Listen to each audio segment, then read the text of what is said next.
Shalom, untuk mendengarkan firman Tuhan, marilah kita bersatu di dalam doa. Kasih karunia dan damai sejahtera dari Allah Bapa kita dan dari anaknya Tuhan Yesus Kristus kiranya menyertaimu sekalian. Amin.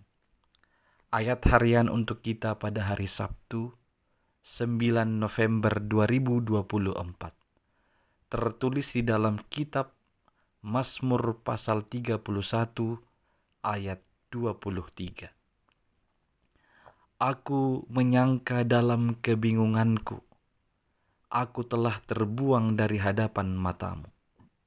Tetapi sesungguhnya Engkau mendengarkan suara permohonanku ketika aku berteriak kepadamu minta tolong. Jemaat yang dikasihi Kristus, dalam penggalan lirik Kidung Jemaat disebut tersembunyi ujung jalan, hampir atau masih jauh. Ini adalah pandangan atau penglihatan setiap manusia dalam perjalanan kehidupan ini. Ada banyak hal yang kita tidak tahu apakah di depan itu sudah ujung dari perjalanannya, apakah sudah hampir, ataukah itu sudah atau masih jauh. Tentu yang mau dimaksudkan adalah ada banyak hal yang tak terselami dari kehidupan kita, dari apa yang terjadi di dalam kehidupan kita. Ada banyak hal yang tak terselami dari setiap peristiwa yang terjadi dalam kehidupan kita, terutama hidup sebagai orang percaya. Di satu sisi kita bisa saja berpikir kita sudah dekat dengan Tuhan, tapi kenapa masih ada penyakit? Kenapa masih harus bergumul dengan ditinggalkan orang yang dikasihi? Mengapa harus bergumul dengan ekonomi dan pekerjaan? Mengapa harus bergumul dengan relasi dan lain sebagainya?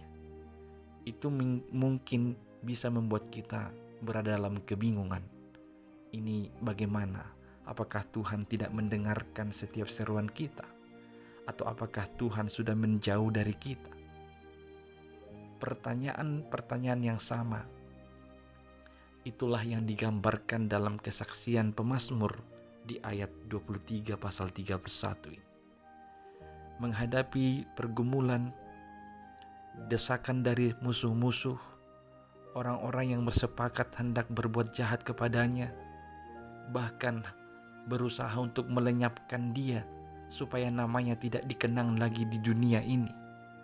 Dalam keadaan itu, pemazmur pernah menyangka dalam kebingungannya bahwa Tuhan telah membuang dia dari mata Tuhan, bahwa dia telah terbuang dari mata Tuhan, bahwa dia telah ditinggalkan oleh Tuhan. Namun dia cepat tersadar bahwa sesungguhnya dia tetap aman di dalam Tuhan. Tuhan yang adalah Allah yang adil, dia akan senantiasa menunjukkan keadilannya atas orang-orang yang congkak, yang berbuat jahat kepadanya, padanya akan diganjar tuntutan. Tapi orang-orang setiawan yang senantiasa percaya dan mempercayakan dirinya kepada Tuhan di dalam perjalanan kehidupannya, mereka akan dimenangkan. Mereka akan senantiasa aman bersama dengan Tuhan. Setiap permohonannya akan didengarkan. Setiap teriak minta tolongnya akan didengarkan oleh Tuhan. Itulah kesaksian pemazmur ketika dia menjalani kehidupan yang penuh dengan pergumulan, penuh dengan kesesakan, penuh dengan ancaman dan niat jahat dari orang-orang di sekelilingnya dan musuh-musuhnya. Dia tahu hanya di dalam Tuhanlah dia aman. Saudara-saudari yang dikasihi Kristus, bisa jadi kita juga pernah merasakan hal yang sama. Kita sudah merasa bahwa kita dekat dengan Tuhan.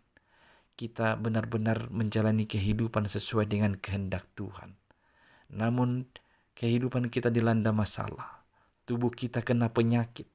atau mengalami penderitaan-penderitaan lainnya dalam kehidupan ini. Sehingga kita merasa bingung apakah Tuhan sudah meninggalkan kita atau membuang kita. Hari ini firman ini menegaskan bahwa kita aman dalam Tuhan. Bahkan kita hanya aman di dalam Tuhan. Maka jadilah orang-orang yang setia, mengikut Dia di belakang. Ke negeri manapun yang tidak kita tahu, ikutlah senantiasa kepadanya. Walau tersembunyi ujung jalan, entah itu hampir dekat atau masih jauh, tetaplah setia mengikuti Dia, mengikuti kehendaknya, dan menjalani kehidupan ini sesuai dengan apa yang dikehendaki oleh Tuhan. Maka di sanalah engkau akan menemukan ketenangan. Di sanalah engkau akan mendapatkan keamanan. Amin, kita berdoa. Ya Tuhan Allah, kami bersyukur atas firman yang telah kami dengarkan pada hari ini. Engkau adalah Tuhan yang menjadi tempat yang aman, tempat perlindungan bagi kami umat-Mu. Di tengah-tengah pergumulan, penderitaan, kesusahan yang harus kami hadapi, biarlah kami menjadi orang-orang yang setia, percaya dan mempercayakan hidup kami hanya ke dalam tangan pengasihan-Mu. Ya Tuhan, terima kasih, hanya dalam tangan-Mu lah kami akan aman, hidup kami akan aman. Oleh Yesus Kristus, dengarlah doa kami ini. Amin.